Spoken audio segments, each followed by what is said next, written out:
All right, what are we doing now? This thing is in my face. You can,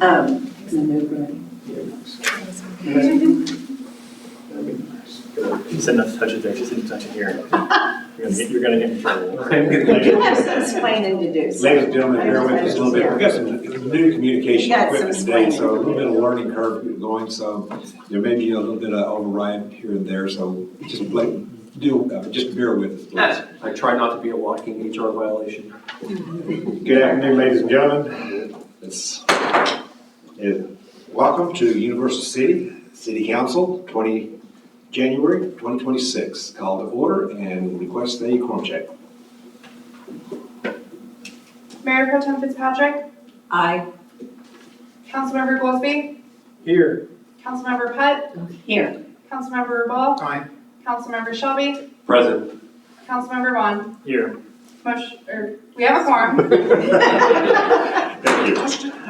Invocation tonight is going to be by Mayor Pro Tem, and all these in the allegiance, if you please stand up.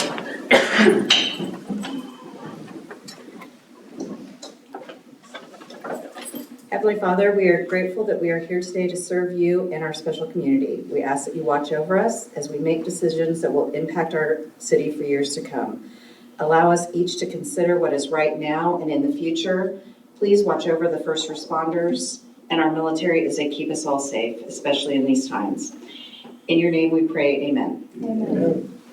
Pledge allegiance to the flag of the United States of America and to the republic for which it stands, one nation, under God, indivisible, with liberty and justice for all.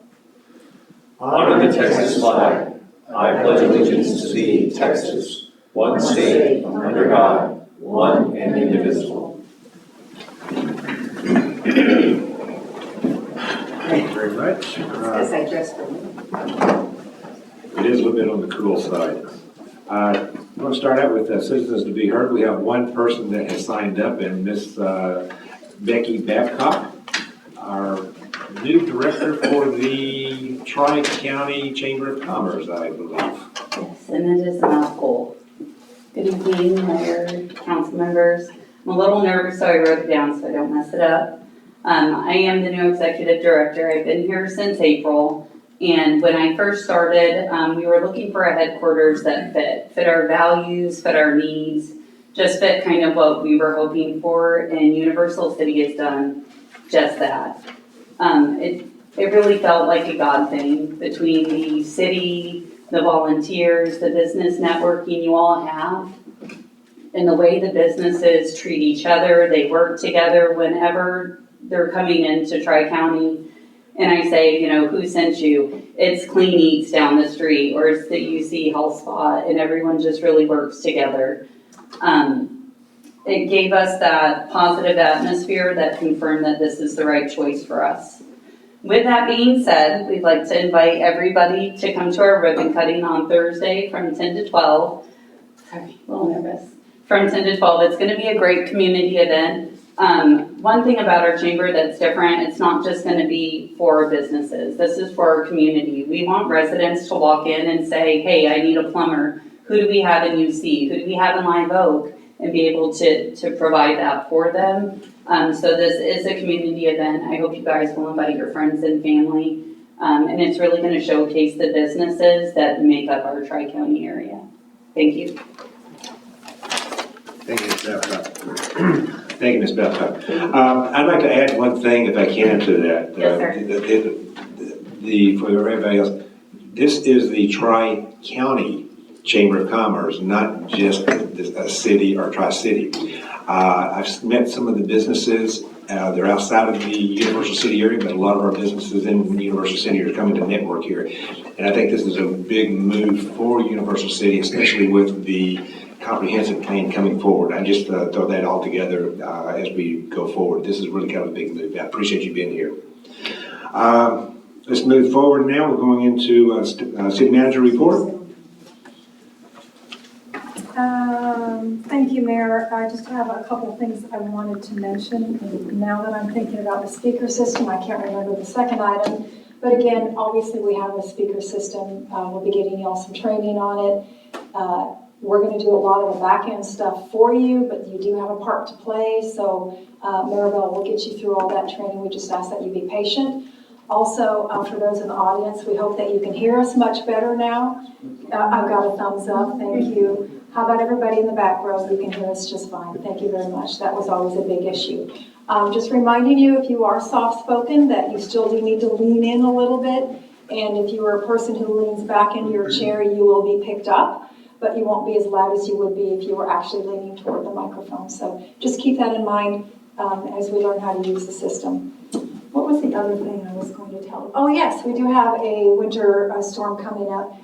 So I just want to let you know that we're aware of that, and both PD, fire, and especially Public Works, we've already put our action plan into place, and we're preparing for what we will do in case the ice happens to come this far south. So that's it. Thank you.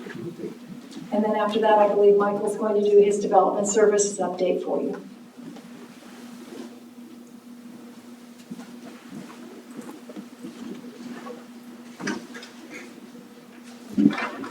Okay. Thank you, Mayor, Council. So we've had a lot going on in the last 5 or 6 years, including 2025. And so we just wanted to give you the annual development update. Again, we break this down into past, present, future, essentially. And so next slide, please. So completed construction. This gives you a map detailing what has happened over the past 5 to 6 years. And in your packets, I gave you a blow-up of these. So can you go to the next slide?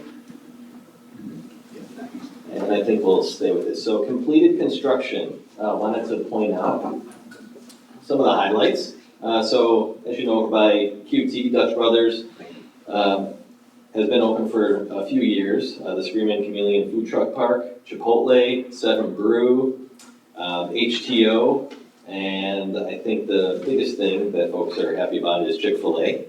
So that recently opened back in October. And then we had 2 large buildings in our commercial, or North Lake Business Park. Those large blue buildings were opened this past year. So we can go to the next slide, talk about current construction. Next slide, please. So this is an overview of things that are currently happening from a construction standpoint. And next slide, please. There's a blow up of the map. And so some of the things that are happening as we speak, the Cibolo Crossing subdivision, that's a single family residential subdivision that is currently finishing up phase 2 and starting phase 3. And so both of those companies are moving forward. We keep getting plans from them, which is good news. That's Beezer as well as Sitterly Homes. And then we have 2 apartment complexes over on Pat Booker Road that I'm sure you're well aware of. Those are currently under construction and moving along. Then we have a Quick Quack Car Wash, which is currently under construction over at Kitty Hawk and Universal City Boulevard. So you see on the map where it says numbers 21 and 22. A lot of activity happening right there in that little area. That lot was a larger lot, was subdivided into 3 lots. And currently under construction of the car wash as well as KED Plasma. And then we're reviewing plans, and I'll get to that in the next slide, but we're reviewing plans for Beverly. Next slide, please. Sorry. No, that's fine. Next slide. And then future construction. Next slide. And so we have just as many projects that are in the hopper, reviewing a lot of plans right now. And so a few of those are on the big one, 1604 and Bird. That's the Reunion Development. That is the 43 acres that is owned by the city and the EDC. And so the city, as part of that deal, is going to put in the infrastructure. And we have our plans are 90% done. We just had a call with them today. And so we're trying to get to the finish line with CPS as well as TxDOT. And so things are moving along. We anticipate beginning construction on the infrastructure at some point, maybe early spring, late spring. And then we have over on the other side of town, at 333 at Dinion, that's at Dinion and Centerbrook, we have an Asian restaurant. It's going to be a drive-through as well as a sit-down, and that's at the corner next to the old barber shop. And so we're reviewing the latest iteration of plans, and hopefully we'll be able to sign off on those in the next couple of weeks. 1581 North Lake Pass, that's another warehousing type development that's going to be built to suit. So they're building the shell building, and then they'll work out the details depending on who the tenant is going to be. Across the street in that cul-de-sac, we also have at 1630 North Lake Pass. They're currently under construction. I didn't mention that in the last slide. Then we have a food truck park over at 1980 Universal City Boulevard, which we talked about at our last meeting. And let's see, 733 West Bird, that expansion is moving along. Again, we have a lot of things in the hopper, a lot of things under construction, and a lot of plans that are currently being reviewed. So a lot of activity will continue in Universal City, and not just in one area, as you can see through those maps, in all parts of town, which is a good thing. Thank you. Any questions or anything, comments? Mr. Ball? Yes, sir. Thank you, Mr. Mayor. We got it. Okay, thank you, Mr. Mayor. Michael, a couple of questions. One, you number 28 lists a $1 million bond by the EDC, and also item before that was a $4.3 million bond by the EDC. I'm not exactly sure where they got to, but essentially, my recollection is that the bond approved was $5.3 million, but yet it's broken out into two different areas here. Secondly, associated with that bond was essentially a commitment, at least on paper, to the aviation district. Can you clarify both of those points? Sure. So there's a $5.3 million bond total. 4.3 was earmarked for the Kitty Hawk improvement outside of, or next to Chick-fil-A in front of Walmart, the new roundabout. And then $1 million was earmarked for the Reunion development. The contingency is that if the market does not allow for the Reunion project to move forward, then we are able to allocate or reallocate those dollars to spend in the aviation district. Okay, thank you very much. A lot of progress here. In the new comprehensive plan, essentially there was the incentive to include reporting with economic development, the changes in tax-based employment and resource requirements, including water and sewer. Have you moved to including that in your update in the development plan for our city? I'm not quite sure I understand the question. I'll give you a page reference to the future comprehensive plan after that, but essentially it was to, with all economic development efforts, identify the improvement in tax base, employment improvements, and resource requirements were three items associated with that. And there were some more, but we can talk about that offline. Okay. Thank you very much. Any other comments or questions? Then we'll move on. Next up, a public hearing for a PC 631 SU 033 special use permit request for an adult dwelling unit at 8702 Iliad. All right, thank you, Mayor, Council. As you mentioned, 8702 Iliad. And I'm actually, Mayor, if you could just pull up the aerial map. That'll show you the location of the property. It's a corner lot. And the property owner has requested to install an ADU, or an accessory dwelling unit, in the rear yard. And so, as you can see on the map where it's located. So the proposed ADU is approximately 245 square feet. The floor plans and I think a site plan is located in your packet. And they will provide electricity and water to the unit. It is for their disabled son, adult son, to live on the premises with them. And they will meet all the zoning code requirements, including the setbacks, the side and rear accessory structure setbacks, the lot coverage requirements, the height of the structure itself, and the size, which is less than 1/3 of the existing principal unit or the house.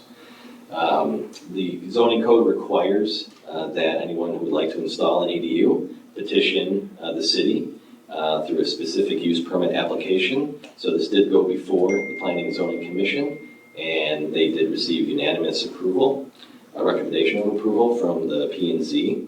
We did send out 21 notices to property owners within 200 feet of the subject property and did receive 3 responses. One was in support, essentially. The other 2 were opposed. And the reasons given for the opposition were that it was too crowded and an eyesore. So those folks did express and go through a Q&A with P&Z, and again, P&Z did vote unanimously for a recommendation to approve. Before we move forward, we're going to a public hearing. And at this time, I will open the public meeting at 6:46. No one has signed up for the public hearing to address this issue. Per policy, if during the meeting, if anybody does want to, now is the time to actually stand up and make that comment. So Mayor, the applicant is here, but doesn't really have a presentation to make, is happy to answer any questions you might have. Okay. I think I'll close the public hearing at this time. 6:45 and 30 seconds. And closing is closed. And does the council have any questions for the applicant? Do we wait till the agenda item? She's addressing it now during an open meeting. I'm sorry, as a matter of practice, if you hit the button on your microphone and it turns green, then the mayor knows you want to speak. That'll help. As a matter of practice. So okay, do we want to have the consideration of discussion now? You like to speak? I just wanted to make sure it worked. So Mayor, Want to hold up for discussion during the motion? yeah, you can hold off. Okay, we'll go with that route then, and then we'll just move on to the next agenda. This is closed. The public hearing is closed. Now it's time let's go into announcements. With respect to items listed elsewhere in this agenda, members may report on items of community interest, community employee awards, proclamations, and et cetera, et cetera. I'll start off with the city manager's report. I have no reports. None there. Let's move into the mayor's report. This past week, we had the Volunteer Appreciation Dinner. About 160 people attended. It was really a great turnout. The event center really outperformed themselves, and it seemed to be very, very appreciated by all the different volunteers that were present. This morning, I had the privilege of attending the groundbreaking the ceremony for the Northeast Methodist Hospital. And they're building a new 3-story tier in front. The add-on is actually going to eliminate a lot of the dual rooms, or all the dual rooms, and be all single rooms across the board. It'll also increase their trauma opportunities for there. It's a big benefit for the Northeast area, not just Universal City itself, even though it's actually over in Live Oak. Actually, I had on there the Chamber of Commerce, but that's already been covered through there. I'm really excited about the program of coming in and you being headquartered here, giving us the opportunity around. I think it's going to really segue right in with our comprehensive program. I'd like everyone to be aware of the bitter cold coming that's forecasted this weekend. Please take care of the 3 Ps, pets, plants, and pipes. So with that being said, I will start the city council comments, and by protocol, we always start with whoever had the invocation. So we'll go with Mayor Pro Tem, and then we'll go, this time, go clockwise around. Thank you, Mayor. I just wanted to say it was an honor to attend the volunteer dinner. Our community is unique and special because of all of the volunteers that we have in the community. It saves the city a tremendous amount of money by the work that people volunteer to do on a monthly basis. And I just want to say I appreciate everybody who comes out and helps. And also to recognize the staff both at the event center and here at the city and the planning of that. It's our opportunity, city council's opportunity to recognize the volunteers, but really we do not do the heavy lifting there. That event is planned by other people and it's very much appreciated. Thank you. I just want to say thanks for the microphones. It's one of the biggest complaints we get, so hopefully people can hear us. I don't know why they want to hear us, but hopefully they can. So, and then one more question for the chamber. I didn't hear, I mean, I should probably know this, but where is your new office? 220 Pat Booker Road, right out front of base. Okay. All right. Thank you, Mayor. Thank you, Mr. Mayor. I apologize for missing the volunteer event. And I'm glad that we were able to put together an event to thank our volunteers. It's been a lot of time making things happen in this city, and so I thank you personally. Unfortunately, from afar, but thank you for all the time that's put in by our volunteers. Thank you, sir. Ms. Putt? So yeah, the groundbreaking at Methodist was really great. It's going to be wonderful for our community, for our cities. Tri-County, I can't say enough about the changes that have made in Tri-County over the last 6 months. Membership has just skyrocketed, and you're putting in programs that the home business can deal with, that the brick and mortar can deal with, and you're very much appreciative. Thank you so much for all the hard work that you're doing. We've got a lot of stuff coming up in the next few months, but nothing right away. So that's all I have today, Mr. Mayor. Thank you, Mr. Rubal. Thank you, Mr. Mayor. First of all, kudos to you. I think you did a very nice job emceeing the volunteer event. It went very smoothly and the food was great. I appreciate that. And also appreciate the volunteers. There are a couple of items, Mr. Mayor, that I'd like to bring to council's attention. That is, if one looks at the recent state HB 3697 report with regard to city utilization of resources, water use again caught my eye. And that is from the reference non-drought period, the water use by the city of Universal City has gone up 85.8%, which equates to 10.5 million gallons or 32.3 acre feet. And the cost of water use has gone up an additional $48,000 in the past year. So reference the non-drought period. The non-drought period being identified by 2020 to 2021, and then there was a progressive step increase and now a linear increase in water use by the city.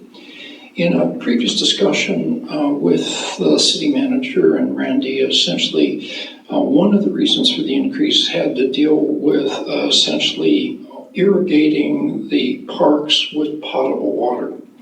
And that accounted for a significant amount of that increase, exactly what Randy, I'm sure, will be able to say.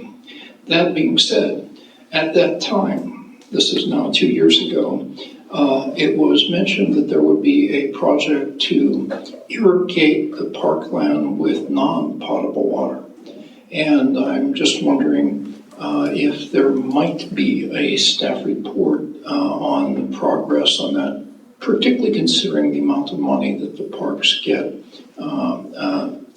indirectly through the venue tax. It seems like that would save us $48,000 per year, perhaps, if that were true. Item number 2, Mr. Mayor, has to deal with essentially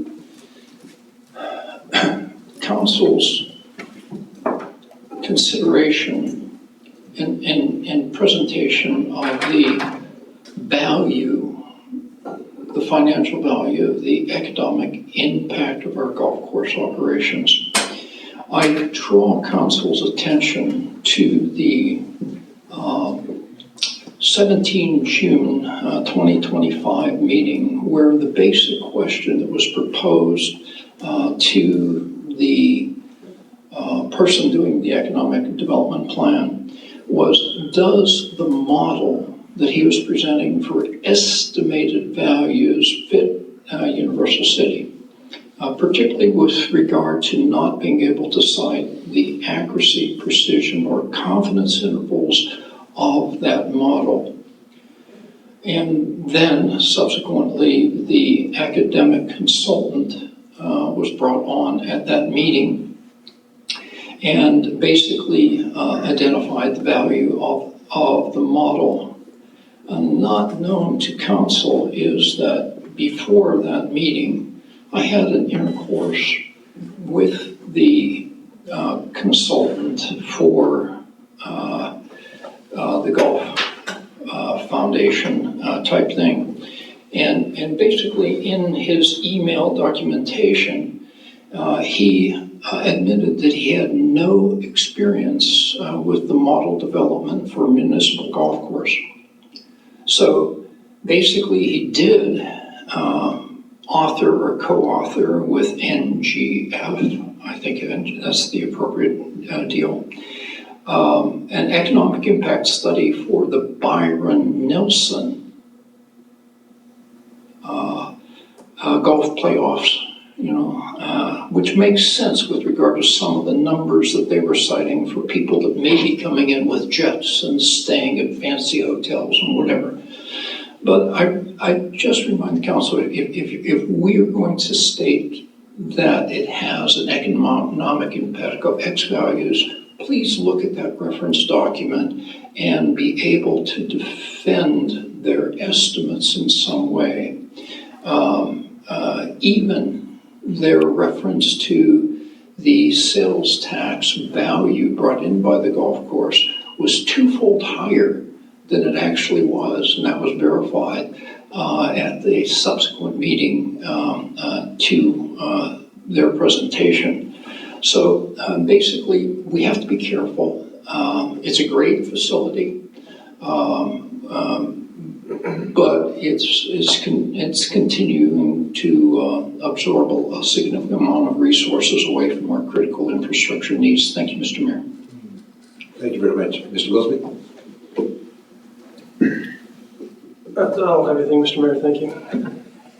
Okay. That.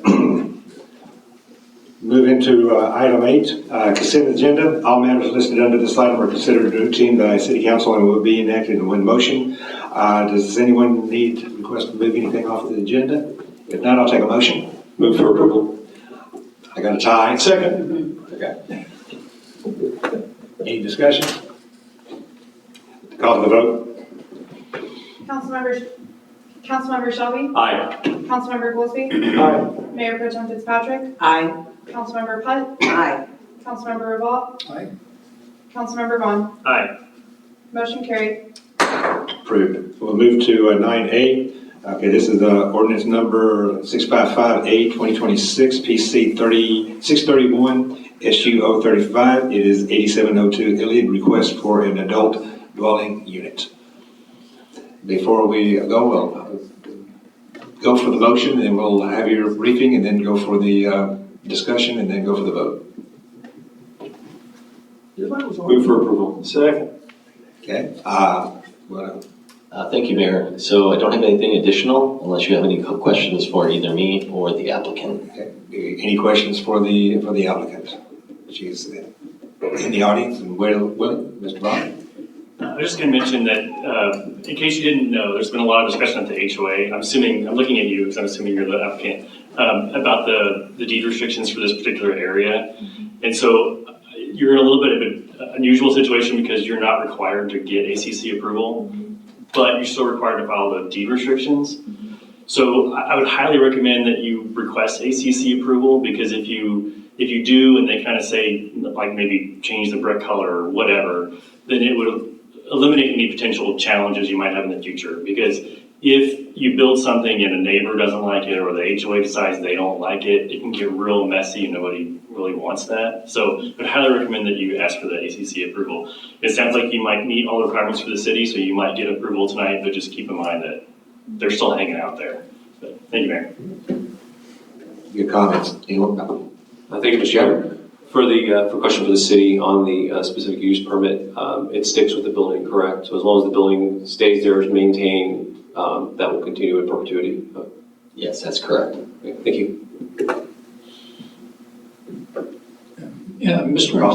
Mayor. Thank you, Mr. Mayor.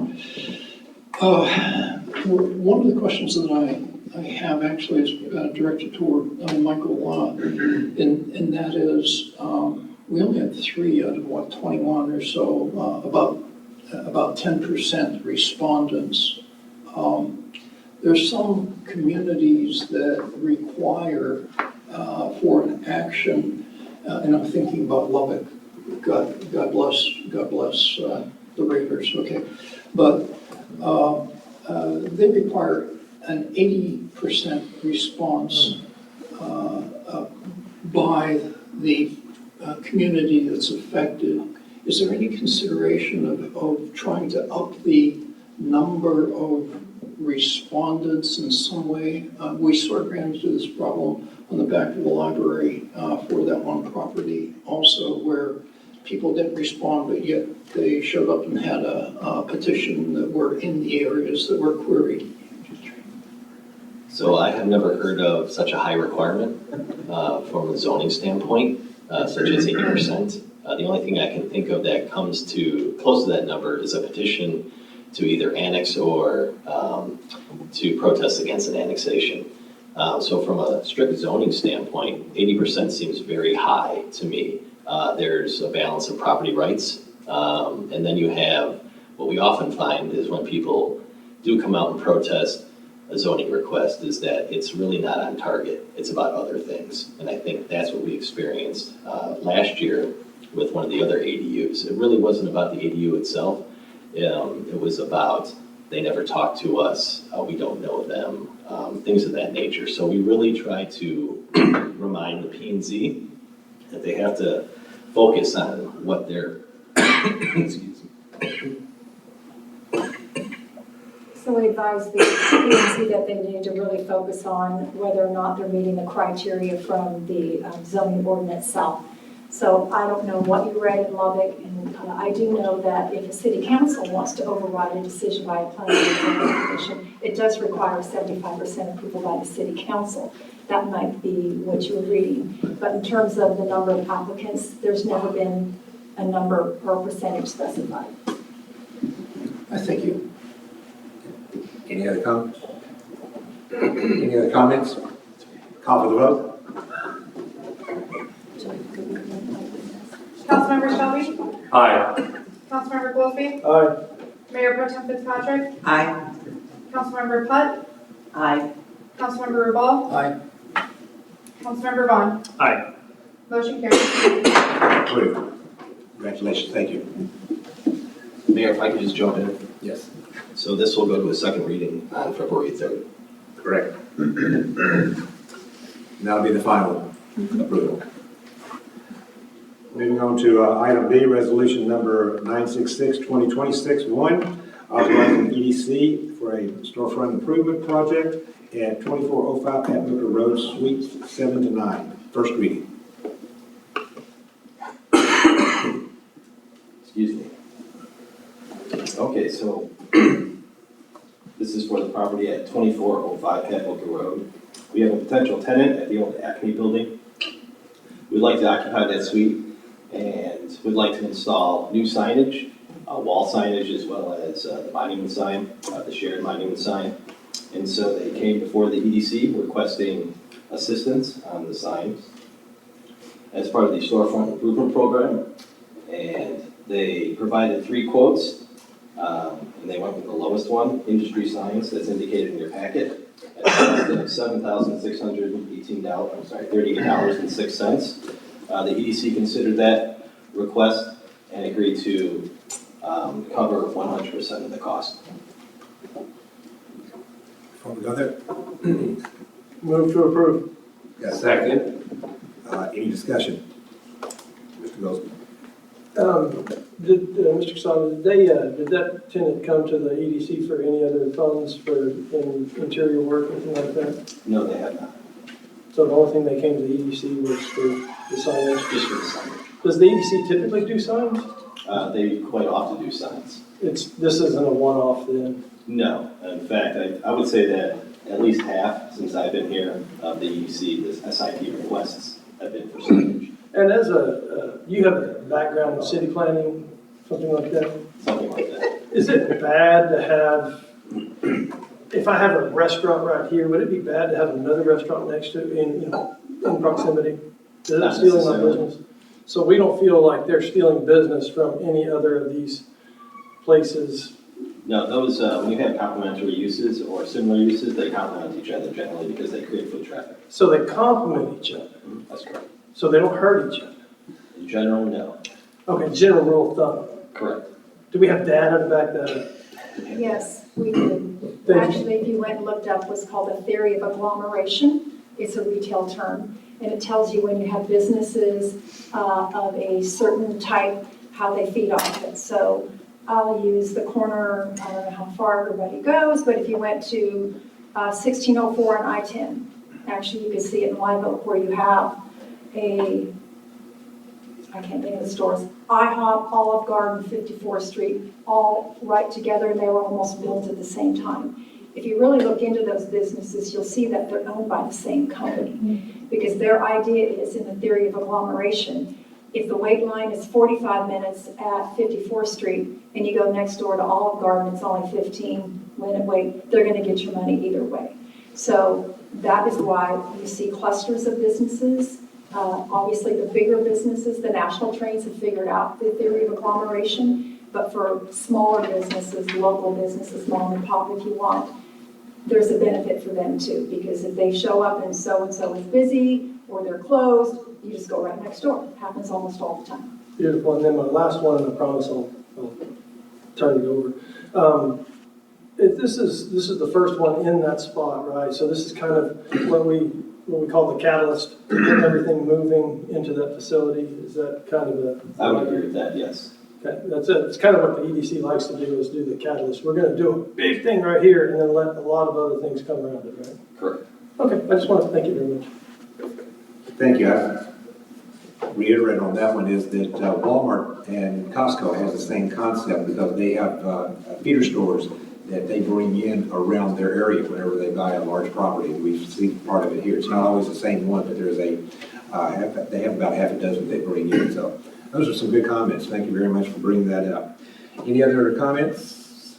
We'll call for the vote. Councilmember Goolsby? All right, Councilmember Shelby? Aye. Mayor Pro Tem Fitzpatrick? Aye. Councilmember Putt? Aye. Councilmember Rubal? Aye. Sorry, Councilmember Rubal? Aye. Councilmember Vaughn? Aye. Motion carried. Approved. Thank you. Item C, resolution number 966-2026-2, authorizing EDC project and DEAAG application. More First commonly reading. called DEAAG. DA. Yes, so this is a government-run program. The federal makes the monies available to the state makes the funds available to other organizations, whether it be a municipality, a county, or some other kind of nonprofit. So I thought, just so you could understand what a DEAAG project looks like and what we participated in them before, it might be helpful. If you remember, I guess maybe it was 5 or 6 years ago, the county had gone for a DEAAG grant in order to take down 7 homes that were in the flight path of Randolph Air Force Base. Actually, it was 9 homes, 7 in Universal City, 2 in Barrett County, closer to Schertz. So that was done through a DEAAG grant. So the government installation itself cannot go after the money, but the surrounding city or the counties can. So the county started that project and then couldn't finish it. So Universal City picked up that project, and we worked with the base to tear the houses down. So this project is kind of following on that line. We're making the application. It has a benefit to the base itself, but also has a benefit for us as a community. So with that, Michael's going to go over this specific DEAAG grant application and tell you about its components and then how the funding works for it.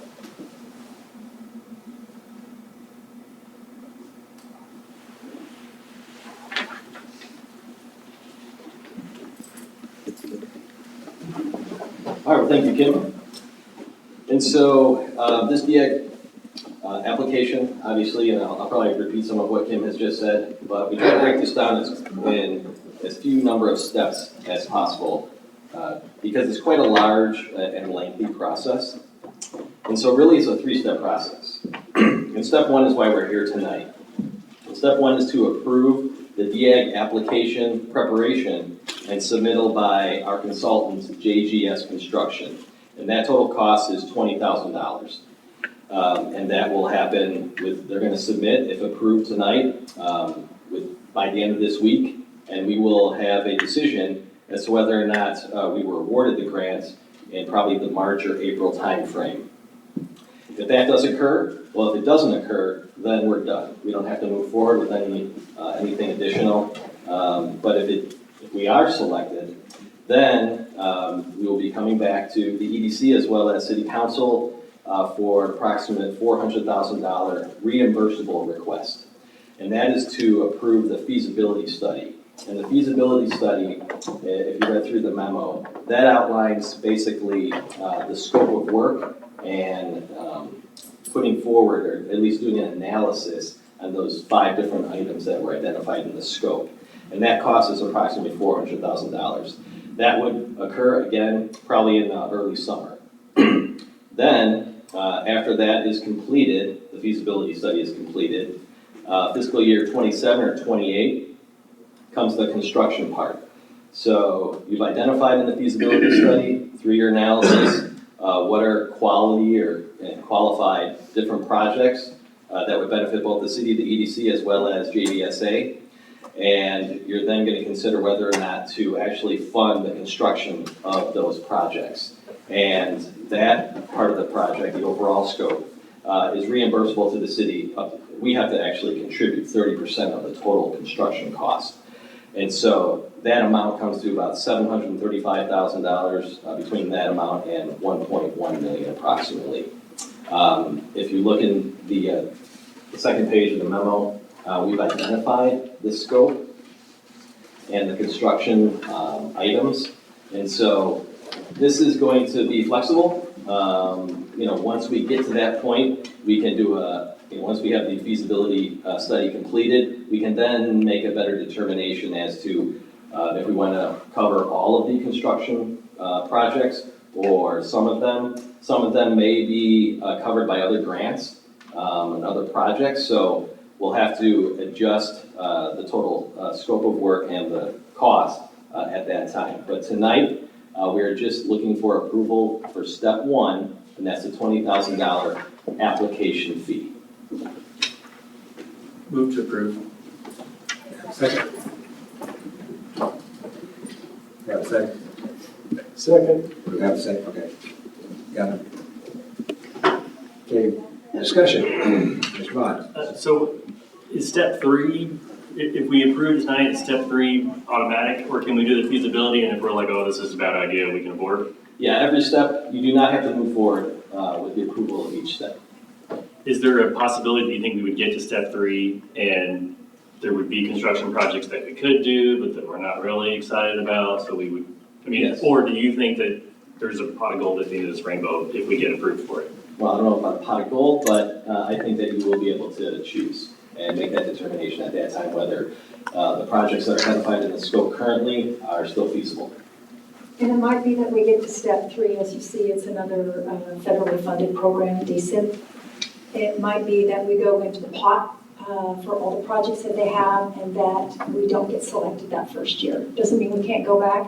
It doesn't mean we can't use the study that we've done to go after other monies. Okay. Thank you, Mayor. Anyone else? Mr. Rubal? Thank you, Mr. Mayor.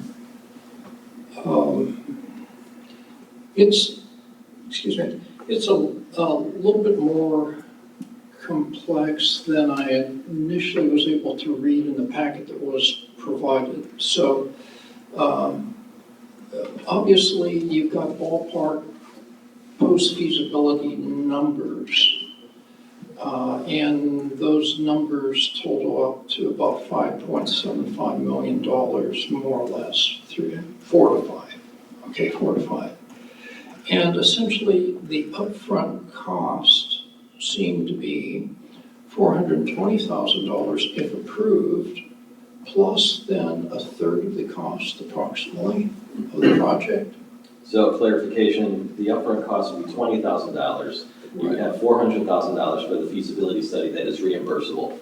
Okay, that's reimbursable. So, but the whole sequence is essentially the city, if approved, would pay for about a third of the project, right? That's correct. Okay, good. So basically, and EDC is willing to come up with effectively $420,000, which would get us essentially an Opticom signal control system on Pat Booker with probably some room to spare. So the $400,000 would not give us any of those projects. No, that's I guess that's my point. So essentially, we have the potential of moving forward on a project that has been more or less delayed, because essentially we were hoping that the Opticom project would at least get us to the other side of 1604 for our emergency vehicles. So that was delayed this past year. And basically, as I say, if the EDC is willing, is eager to support a project of that nature, that gives us a little bit of the quandary. Chicken, do we take the chicken or do we wait for the egg to hatch? And there's a lot of traffic on Pat Booker. And our emergency service response will deteriorate with that, and the longer we wait, the greater the chance of other catastrophic events happening. So basically, I thank you for clarifying that. It's a 1 for 2 or 3 multiplier. I appreciate that.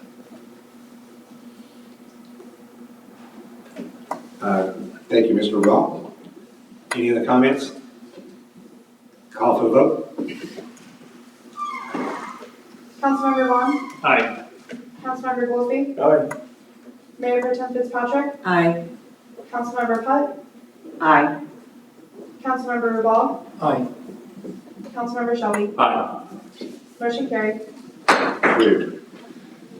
Item D, ordinance number 641, Baker 2026, an ordinance amending the smoking restriction section of the municipal code. First reading. All right, thank you, Mayor. Council, so before you is an ordinance to update or amend the smoking restrictions code in order to cover tobacco vape smoke stores as well as compassionate use dispensaries. And so, in a nutshell, what the ordinance is proposing is to place, to allow, let me be clear up front, there are currently 12 tobacco vape smoke stores in Universal City that's identified in the map. Let me pull that map up real quick here.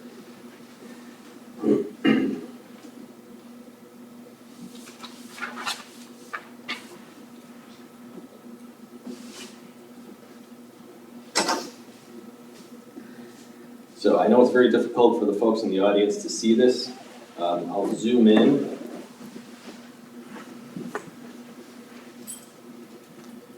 I'll try to zoom in. So essentially what we have is, we have one vape shop in the north end of town near 1604. And then you have to travel south on Pat Booker Road.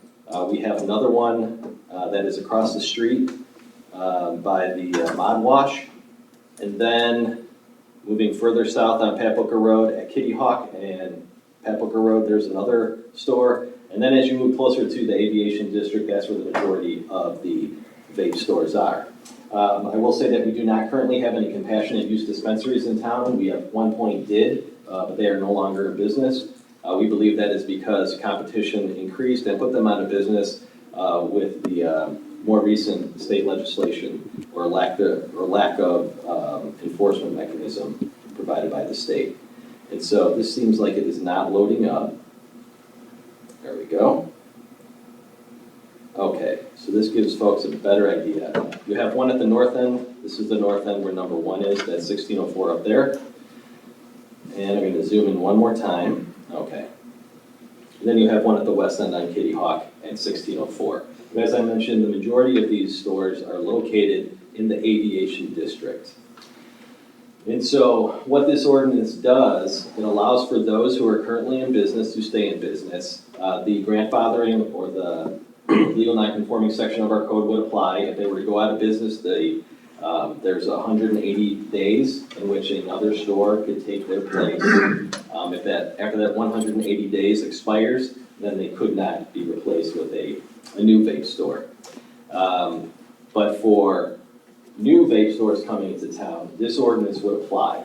And in a nutshell, it's really that they have to be at least 300 feet from a school, a church, a daycare, a library, or a hospital, and 1,000 feet from another vape store or compassionate use dispensary.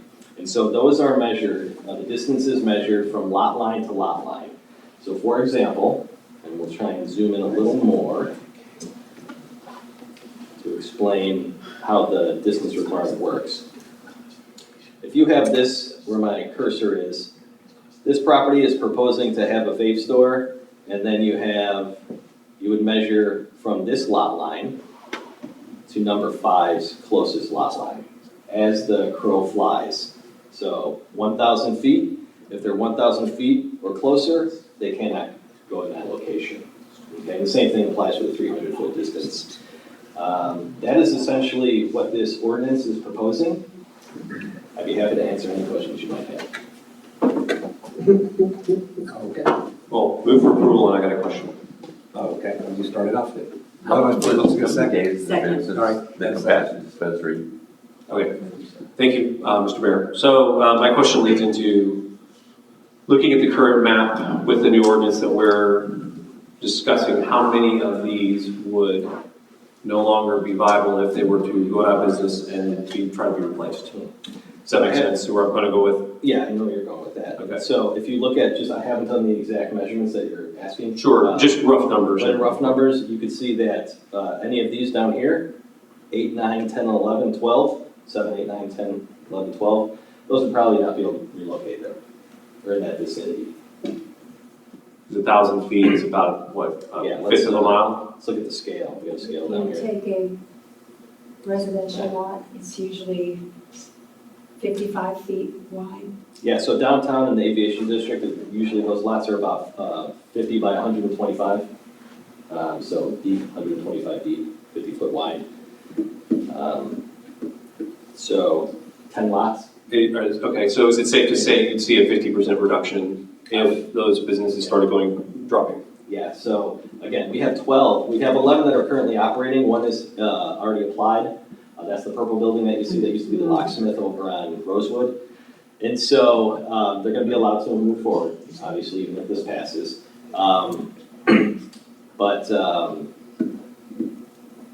I'm sorry, I forgot where I was going with that. That's okay. You answered my question, and that Purple is days. what the impact to the current businesses would be. And it sounds roughly about 50% of the businesses as they stand right now would not, they'd be grandfathered, but they wouldn't be conforming with, technically if they were opening new, they wouldn't be conforming with the new ordinance. That's correct. Thank you. Thank you, Mr. Mayor. Mr. Vaughan? Hey, Mayor, I guess one of the questions I had for you earlier was the compassionate use versus vape shop. So it doesn't seem like there is a distinction in the ordinance, but is there a distinction in terms of the rules? There's not a distinction. In terms of the city rules, the state does provide a license for compassionate use dispensaries. They have to get that from the state. Okay, and then I want to really hammer the grandfathering, because I'm nervous about that. I don't like people up here telling business what they can or can't do, so I want to be real careful on that. So you said the 180 days, so I'm going to give you some scenarios. What if they have a building and they want to put an addition on the back? Can they do it? And they put an addition, okay. So we'd have to look at the legal non-conforming section of our code, and it does address expansion of legal nonconforming. They So, can expand on the same lot, but they cannot expand over the lot line. In other words, they couldn't come back and replot 2 lots and make it one and then expand the store. They only can expand upon the lot in which they're currently located. but I will throw out a caveat on that, is that we have to look more closely at that for that specific situation, because there is a part of that code that seems contradictory, self-contradictory. Super clear. Okay, so then what if, And that really helps me a lot, you know. so they die and it takes, say, 5 months and a kid or somebody wants to take it over, as long as it's within 180 days, not a problem, And that's state statute, and they can sell to a third party yes. and they can change the name, all that good stuff, as long as it's within 180 days is basically what you're Yeah, they telling will have us. to get a certificate of occupancy and go through the normal course of operations that anybody who changes business name or has a new ownership, but they can still have that type of use if they fall within that 180 days. Okay, and then so the last question is, so then what am I not thinking of that 2 years from now, someone's gonna come up to us and say, you zoned me out of existence, expletive. So what scenario would that be that you could think that would happen? Well, to be honest, the scenario you just talked about, the 180 days, that is, that takes some effort to prove when that clock starts, right? And so we have to be very careful as to how we apply that section of the code. We have to be very certain that the clock started on this date, right? Because they can contest that. But they need to demonstrate that they were actually continuously open. That's the scenario I can think of. I can't think of anything else, to be honest with you. Okay, all right, thank you, Mayor. Michael, would you look at COO on the, as far as when one stopped operating, if we pulled that COO, I mean, is that kind of a fair date? That's one of the things we could look at, but generally we like to look at utility bills. So if they stop paying the water bill or they turn off the water, that's a clear indicator that no one is using that space. But oftentimes the landlord will keep the water on, but there may be a drop in electricity or power use. So that's why it's, we gotta be very careful and make a hard decision as to whether we want to pursue that.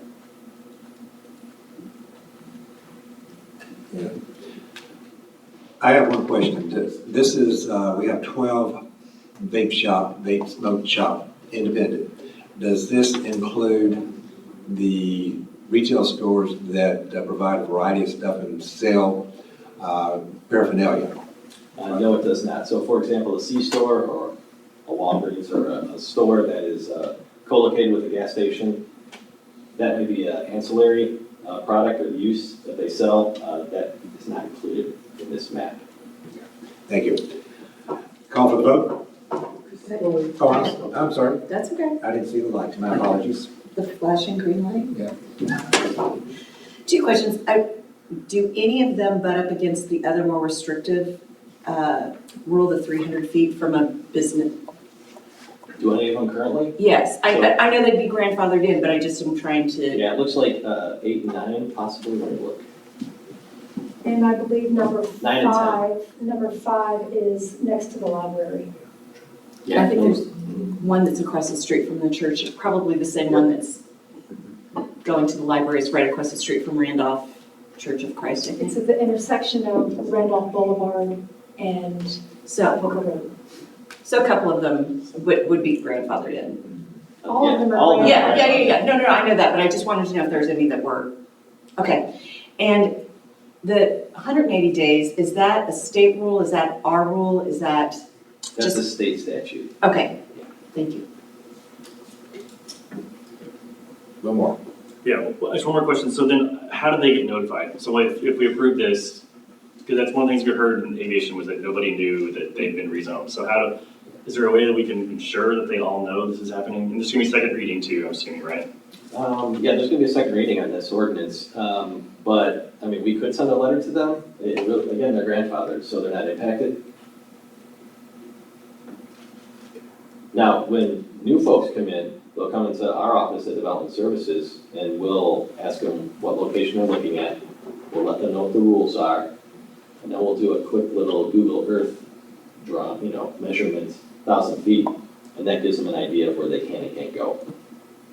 Okay. Thank Can I add one more thing, since Mr. Vaughan brought it up? If you go to page 9 on section 3-11-13, that was a holdover from the previous ordinance. We're going to remove that on the second reading. Any other comments? Now I'll call for the vote. Councilmember Shelby, Aye. Mayor Pro Tem Fitzpatrick, Aye. Councilmember Goolsby, Aye. Councilmember Putt, Aye. Councilmember Rubal, Aye. Councilmember Vaughan. Aye. Motion carried. Sure. Carried. Second reading. Item E, ordinance 308E, 2026, stop intersections and no parking zone. First reading, this is amendment. Thank you, Mayor. Randy's coming out to talk about this in particular, but we did put an amended with the highlights in there. Unfortunately, the wrong ordinance was uploaded, so Randy, can you let know the changes? Yes, Mayor and Council, before you have ordinance 308-3-2025. It's amending ordinance 308 in chapters 3 through 4. You have the hard copy before you. You'll see what we added on there that are highlighted. The first one is section 1, which is amending the ordinance, section 308C-22 and sections 3-4-40.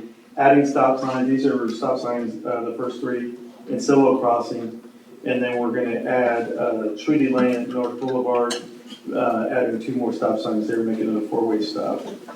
Under section 2, 3-4-7, we're amending that section with no parking. This would be no parking. That's would be in the area on Villa Drive, which is on the south side of the street from Pat Booker Road to North Boulevard. Gives the distance of 295 feet. Also in North Lake Pass, which is on the south side of the street, which will be 1,420 feet heading east from Universal City Boulevard. And then also section 3, where this would be no parking. This one here would be North Lake Pass also. Same street, Universal City Boulevard, 1,610 feet. And then what we're doing in there is specifying the hours of no parking from 7 p.m. to 7 a.m., which basically covers overnight parking where we're experiencing a lot of 18-wheelers, Amazon trucks parked on our roadway out there. So that's the purpose of that particular addition in this ordinance. Questions, comments? Mr. Shelby, Move for approval on the question. do you have a second? Second. Okay.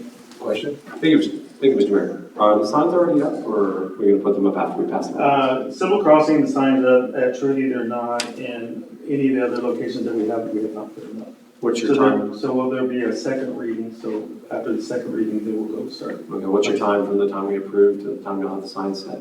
So after the second reading, it did give us about a week to put up. Thank you, Mr. Mayor. Mr. Bell? Yeah, thank you, Mr. Mayor. Thank you. Particularly for the Trudy Lane, North Flank. Perhaps the neighbor that lives in the corner there can take down a sign, no more speeding turkey, or whatever it says there. I sincerely appreciate that. With regard to the North Lake Pass, we're talking about the area behind the church, right? Correct. Okay, so I see the numbers here as far as feet and so forth, but describe what's going to happen in that, I'm not going to say roundabout, but that circle. Okay. So one thing we have in here is on North Lake Pass from University Boulevard, everything on the south side will be the no parking, that we will place signs, no parking. At that particular knuckle sack there, what we're experiencing is before traffic mainly going up and down would come in and out of the First Baptist Church straight like this. Now what we're having is conflicting with the new business park, that when we got traffic going, when they're going into First Baptist, you got this traffic where they're thinking this traffic's going to turn and they're conflicting. And had several misses and stuff like that. So it's been a big safety concern to where we're gonna add 2 additional signs that everybody has to stop.